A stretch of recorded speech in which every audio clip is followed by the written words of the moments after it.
Hello बच्चों, let's read the question. And the question says, assuming that there is one free electrons per atom in copper, density of copper is 8.9 into 10 raised to 3 kg per meter cube, and atomic weight is 63.5. Avogadro's number is 6.02 into 10 raised to 26 per kg atom.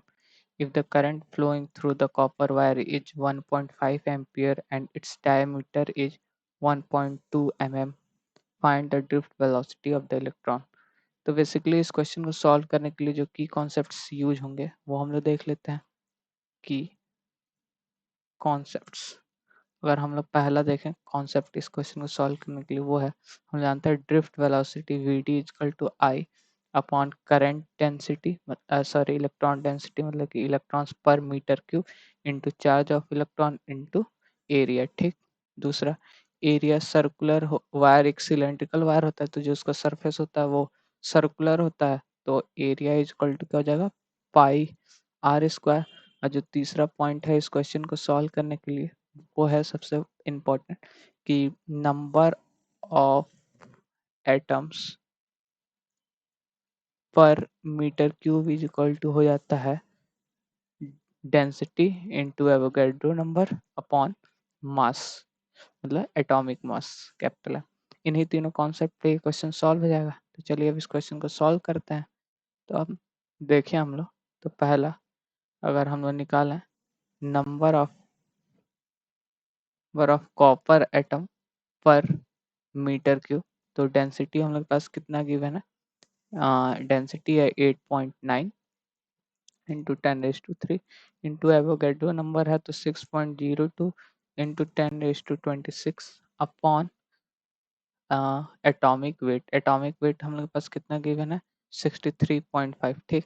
तो अगर हम लोग इसको solve करेंगे तो ये approx आ जाएगा हम लोग के पास 8.7 इंटू 10⁻27 के इक्वल। ठीक। और क्वेश्चन में क्या गिवन है कि एक फ्री इलेक्ट्रॉन है एक एटम के पास, तो मतलब कि number of atoms per metre cube equal to number of electrons per metre cube. तो यहाँ से हम लोग क्या लिख सकते हैं, number of electrons per metre cube n is equal to यही हो जाएगा 8.7 टू 10⁻23, क्योंकि हर एक एटम के लिए हर एक इलेक्ट्रॉन फ्री होगा, तो ये हो जाएगा। इसको इक्वेशन हम लोग 1 सपोज कर लेते हैं। ठीक। तो अब अगर हम लोग एरिया की बात करें तो A equal to pi R square होता है, ये हो जाएगा 3.14 इंटू, अब अगर देखें तो यहाँ पे हमारे पास डायमीटर गिवन है 1.2 mm, तो ये क्या हो जाएगा, रेडियस क्या हो जाएगा आधा, मतलब कि 0.6 mm, और mm है तो इसको मीटर में चेंज कर लेंगे, तो ये हो जाएगा 0.6 इंटू 10⁻³ होल स्क्वायर। ठीक। तो अगर इसको सॉल्व करेंगे तो ये हम लोग के पास अप्रॉक्स एरिया आ जाएगा 1.13 इंटू 10⁻⁻6 मीटर स्क्वायर। ये हम लोग का इक्वेशन 2 हो जाएगा। ठीक। अब अगर हम लोग ड्रिफ्ट वेलोसिटी निकालें तो हम लोग जानते हैं V D is equal to हो जाता है आई अपॉन एन, मतलब कि electron density into charge of electron into area A. तो अगर हम यहाँ से देखें वी डी लिखें तो हम लोग के पास करंट कितना है, करंट है 1.5 एम्पियर, ये हो जाएगा 1.5 अपॉन एन।